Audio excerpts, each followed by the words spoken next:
Hello दोस्तों, आप सभी का मेरे YouTube चैनल में स्वागत है। दोस्तों, आज मैं आपके लिए लेके आया हूँ मॉडल टेस्ट की जो अपनी श्रृंखला चल रही है उसमें 3 नंबर का पेपर सेट मैं आपके लिए लेके आया हूँ। यानी कि पहले ही मैंने 2 पेपर सेट आपको उपलब्ध करवा दिए हैं। दोस्तों, ये जो मैं प्रश्न करवा रहा हूँ इसमें हर पेपर सेट में लगभग 10 प्रश्नों का मैंने समावेश किया है। अब दोस्तों, ये जो मैथ और रीजनिंग के प्रश्न हैं ये आर्मी भर्ती परीक्षाओं में पूछे गए प्रश्न हैं। यदि आपको मेरे द्वारा समझाए गए प्रश्न अच्छी तरीके से समझ में आते हैं तो कमेंट में लिखकर मुझे अवश्य बताएं। तो दोस्तों, पहले प्रश्न से मैं शुरुआत करता हूं जो कि रीजनिंग का प्रश्न है। इस प्रश्न में यदि मैं करके देखूं तो मेरे को क्या पूछा है ये मैं हल करूंगा।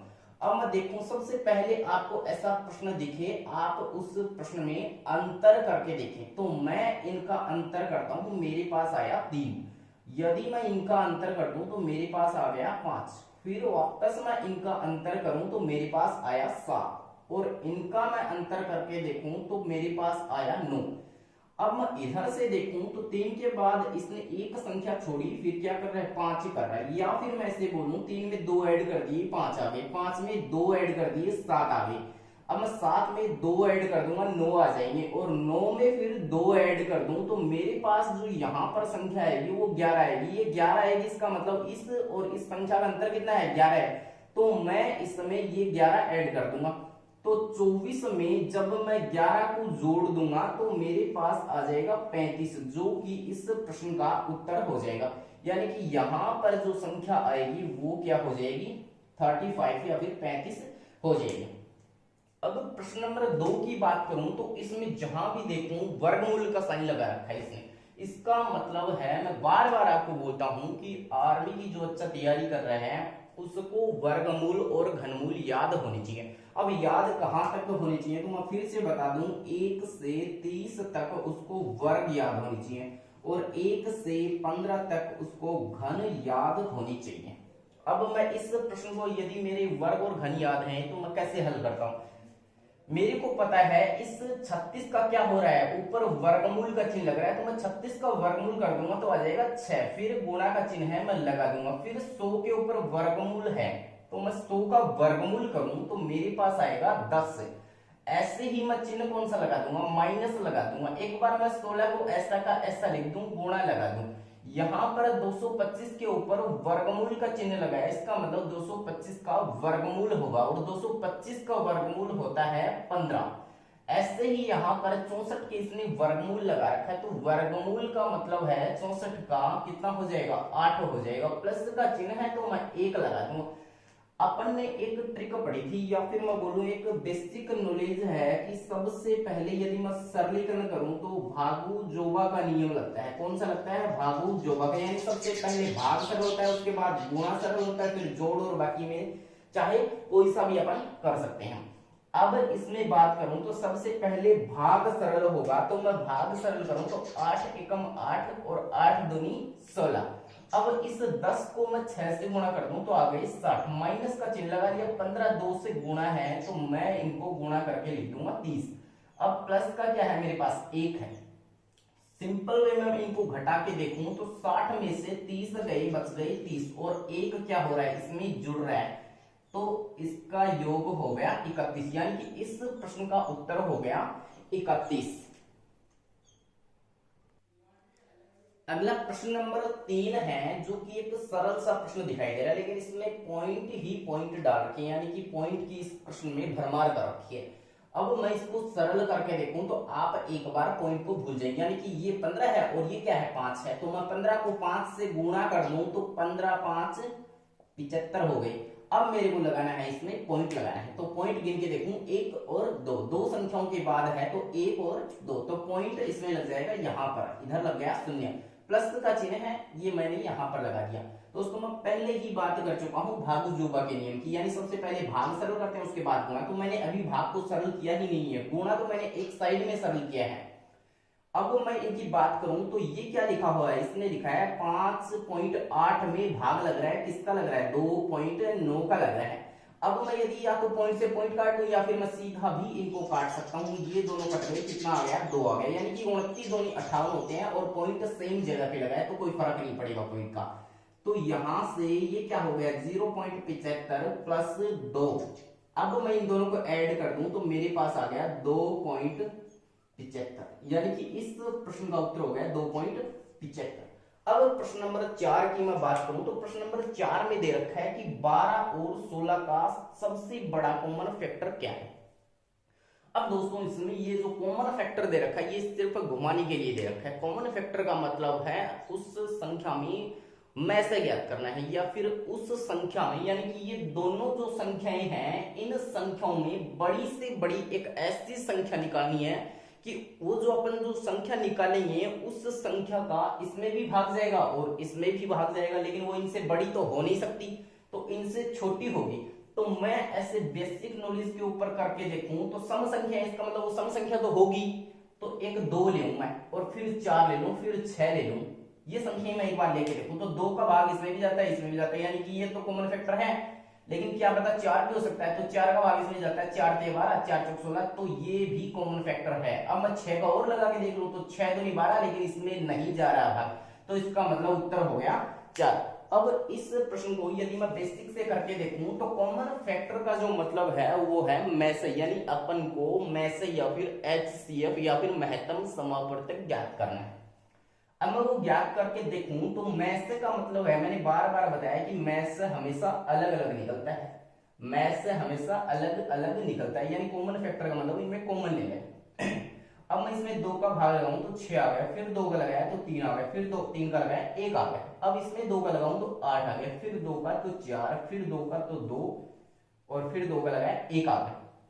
अब मैं इनमें कॉमन देखूंगा तो एक 2 कॉमन आ रहा है, फिर 2 कॉमन आ रहा है, तो एक तो आ गया 2 कॉमन, फिर 2 आ रहा है, फिर 2 आ रहा है, तो ये आ गया 2 और आ गया। इसमें 3 आ रहा है लेकिन इसमें नहीं आ रहा, तो बाकी संख्याएं छोड़ देंगे। 2 को 2 से गुणा किया, कितना आ गया 4 आ गया, यानी इस प्रश्न का जो उत्तर है वो कितना आ जाएगा 4 आ जाएगा। यानी 12 और 16 का जो सबसे बड़ा कॉमन फैक्टर है वो हो जाएगा 4।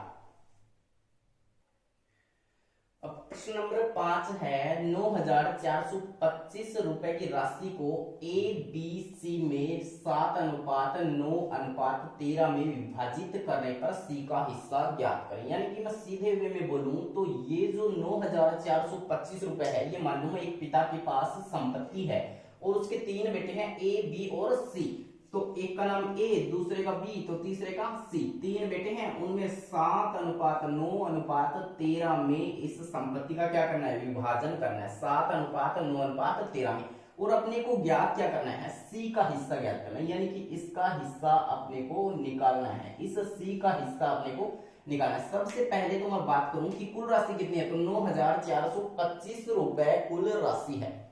अब कुल राशि दे रखी है तो अनुपात में जो राशि दे रखी है उसको भी कुल कर लेंगे, यानी उनका भी क्या कर लेंगे अपन योग कर लेंगे। तो 7 और 9 और 13 तीनों को मैं जोड़ दूं, 13 और 7 20 और 9 29, यानी कि अनुपातों में कुल योग हो रहा है 29 का, और वैसे कुल योग है 9,425।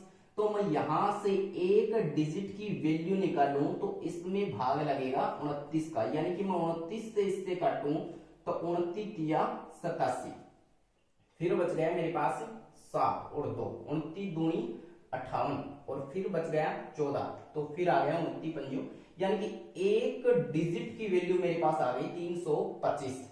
तो मैं क्या करूंगा इस 325 को 13 से गुणा कर दूंगा। कितने से गुणा कर दूंगा 13 से गुणा कर दूंगा, क्योंकि मेरे को किसका हिस्सा ज्ञात करना है 13, C का हिस्सा ज्ञात करना है। तो C का अनुपात में हिस्सा है 13 और 1 की वैल्यू है 325, तो 13 की वैल्यू कितनी हो जाएगी 13 गुणा 325, तो 13 पंजो 65 का 5 हासिल 6, 13 दूनी 26 और 6 32 का 2 हासिल 3, 13 किया 39 और 3 42, यानी कि इस C का हिस्सा हो गया 4225, यानी 4,225। इस प्रश्न का क्या हो गया उत्तर हो गया। अब अगले प्रश्न की बात करूं तो वैसे देखूं तो ये एक रीजनिंग का प्रश्न भी है और मैथ का प्रश्न भी है, लेकिन मैं इसको एक बेसिक नॉलेज के आधार पर करूंगा।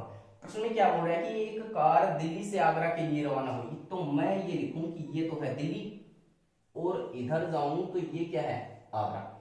दिल्ली से आगरा, आगरा के लिए सुबह 8 बजे रवाना हुई, ये सुबह 8 AM, सुबह 8 AM पर ये चलती है, कौन कार चलती है। यदि आगरा और दिल्ली के मध्य की दूरी कितनी है 180 किलोमीटर है। प्रश्न में दे रहा है कि कि आगरा और दिल्ली की मध्य दूरी कितनी है, 180 किलोमीटर है।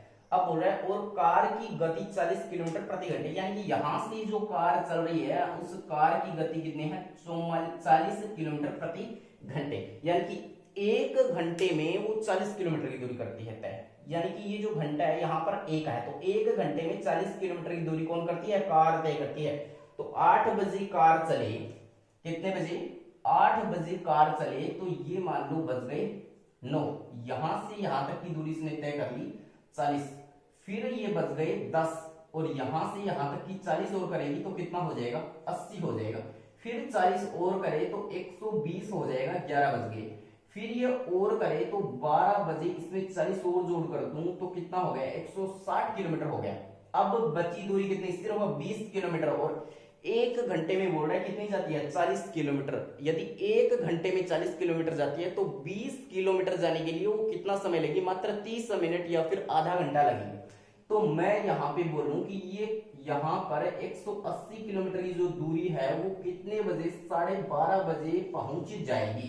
कितने बजे पहुंच जाएगी, 12:30 बजे। तो 8 से 9, फिर ऐसे बोलो तो 1 2 3 4, तो 4 घंटे में 4 चौक 16, यानी 160 किलोमीटर, और आधे घंटे में 20 किलोमीटर, तो कुल हो गई 180 किलोमीटर, या 12:30 बजे ये पहुंच जाएगी। तो मैं इसको लिखूं तो 12:30 पर ये वहां पर पहुंच जाएगी। आगे प्रश्न नंबर 7 पर बात कर रहा है, बोल रहा है कि एक परीक्षा में संविता, एक लड़की का नाम है, एक परीक्षा में संविता ने 72% अंक प्राप्त किए। यदि कुल अंक 650 थे तो संविता ने कितने अंक प्राप्त किए। यानी कि एक परीक्षा इस संविता ने दी और 100 में से इसने 72% अंक प्राप्त कर लिए। अब 100% की बात करूं तो कुल अंक, यानी कि जो पेपर था वो कितने का था, 650 नंबर का पेपर था। तो प्रश्न में अपने को कुछ नहीं निकालना, सीधा ही दे रखा है कि पेपर 650 का था, उसमें से आपने 72% अंक प्राप्त किए, तो आप इसका 72% निकालें, क्योंकि इसने पूछा यही है कि संविता ने कितने अंक प्राप्त किए। अब मैं इसको काटूं तो 1 शून्य से 1 शून्य काट दूं, 5 से इसको काटूं तो ये 2 बार कट गया, ये कट गया 13 बार, इसको काटूं तो ये 1 बार और ये 36 बार। तो मैं 36 को 13 से यदि गुणा कर दूं तो मेरे पास आ गया 468, यानी कि इस संविता ने 468 अंक प्राप्त किए। तो प्रश्न नंबर 7 का उत्तर हो गया 468। अब प्रश्न नंबर 8 की मैं बात करूं तो सीधा सा प्रश्न दे रखा है, काफी घुमा के सीधा पूछा है। क्या पूछा है कि एक क्रिकेट टीम ने 16 मैच खेले, यानी कि कुल मैचों की संख्या कितनी है, 16 है, और उसमें से 6 जीत लिए और 2 हार गए और 8 ड्रॉ हो गए। अब बोला है कि टीम ने कुल कितने प्रतिशत मैच क्या किए, सिर्फ जीते। तो जीते तो अपने को हारे और ड्रॉ से कोई मतलब ही नहीं है। अपने को पता है कुल मैचों की संख्या कितनी है, 16 है, और 16 में से जीते कितने, 6 जीते, तो सिर्फ जीते उन्हीं का तो प्रतिशत निकालना है। तो मैं गुणा कर दूंगा 100 से, इसको काटा 3 बार, ये कट गया 2 से 8 बार। अब इसको काटूं 4 से तो ये 2 बार कट गया और ये कट गया 25 बार। इसको मैं इससे गुणा कर दूं तो 25 या 75/2, भाग में 2 है, तो इसको मैं इससे काट दूं तो मेरे पास आ गया 37.5%, जो कि प्रश्न का उत्तर हो जाएगा। यानी कि क्रिकेट की टीम है, उसने कुल 16 मैच खेले और उसमें से 6 जीते, तो जीते उन्हीं का प्रतिशत पूछ रखा है, तो 16 पे 6 लिख दूंगा, जीते वो पूछा है तो पूछा ऊपर लिख दूंगा, गुणा 100 से कर दूंगा, काट दूंगा, आ जाएगा 37.5% मैच उस क्रिकेट टीम ने जीते। प्रश्न नंबर 9 दे रखा है त्रिभुज से। त्रिभुज से काफी बार एग्जाम में प्रश्न पूछा जाता है, काफी बार क्या हर बार ही एग्जाम में पूछा जाता है। तो प्रश्न है, एक त्रिभुज के 2 कोण 65 डिग्री और 45 डिग्री है, तो तीसरा कोण ज्ञात करो। तो सबसे पहले तो मैं एक त्रिभुज का चित्र बनाता हूं। ये है एक त्रिभुज। सीधी सी बात तो ये है कि त्रिभुज के 3 कोण होते हैं, तीनों कोणों का कुल योग होता है वो होता है 180 डिग्री। अब बोल रहा है कि एक त्रिभुज के 2 कोण, एक का 65 डिग्री और दूसरा 45 डिग्री, तो मैं इसको बोलूं, कोई से को भी बोल दो, इसको बोल दिया मैंने, कितना है ये 65 डिग्री है। अगला कोण बोल रहा है कितना है, 45 डिग्री है। अब बोल रहा है कि तीसरा कोण ज्ञात करो, यानी कि ये वाला कोण मैं अक्स लिखूं या फिर कुछ भी लिखूं, ये मेरे को ज्ञात करना है। तो सीधी सी बात ये है, तीनों को जोड़ूं तो कितना होना चाहिए, 180 होना चाहिए। तो 65 और 45 कितना हो गया, तो 65 और 45 का मैं योग कर दूं तो मेरे पास आ गया 110, यानी कि इन दो कोणों का योग हो रहा है 110। होना कितना चाहिए तीनों का योग, सीधा ही 140 से 180 डिग्री इनका योग होना चाहिए। तो इस 110 में क्या जोड़ दूं, 180 हो जाए। तो मैं इस 110 में 70 डिग्री जोड़ दूं, कितना जोड़ दूं, 70 डिग्री जोड़ दूं, तो ये क्या हो जाएगा, 180 डिग्री हो जाएगा। यानी कि तीसरा जो कोण है वो हो गया 70 डिग्री। अब 10 नंबर का प्रश्न दे रखा है, उस चकोर का एरिया ज्ञात करो जिसकी साइड 11 सेंटीमीटर है। प्रश्न में घुमाने के लिए बहुत ही एक अजीब वर्ड दे रखा है, चकोर और क्या एरिया। तो चकोर का अर्थ है चार कोर वाली एक आकृति है, चार कोर वाली एक आकृति है, और उस आकृति का अपने को एरिया या फिर क्षेत्रफल निकालना है। तो ये आकृति हो गई वर्ग। कैसे हो गई, ये बोल रहा है कि इसकी एक साइड कितनी है 11, तो ये साइड 11, तो ये भी 11, तो ये भी 11, तो ये भी 11। अब क्या बोल रहे हैं, इसका क्या ज्ञात करना है अपने को, एरिया। तो एरिया है उसको इंग्लिश में एरिया बोलते हैं और हिंदी में इसको बोलते हैं क्षेत्रफल। तो अपने को इसका क्षेत्रफल ज्ञात करना है, तो ये वर्ग का क्षेत्रफल ज्ञात करना है। तो वर्ग का क्षेत्रफल यदि आपको ज्ञात करना हो तो भुजा दे रखी है और क्षेत्रफल निकालना हो तो आप क्या करेंगे, भुजा का स्क्वायर कर दें। सीधा सा है, बिना पेन के आप निकाल सकते हैं। भुजा का क्या करते हैं, वर्ग करते हैं। तो भुजा का स्क्वायर या फिर वर्ग कर दूं तो कितना आ गया, 121 आ गया। कितना आ गया, 121 आ गया। और क्या दे रखा है, सेंटीमीटर दे रखा है, तो आप सेंटीमीटर स्क्वायर लिख सकते हैं। तो ये इसका एरिया या फिर क्षेत्रफल हो गया 121 सेंटीमीटर स्क्वायर। तो दोस्तों ये थे आज के अपने 10 प्रश्न। यदि आपको अच्छे लगे तो मुझे कमेंट में लिखकर अवश्य बताएं। धन्यवाद।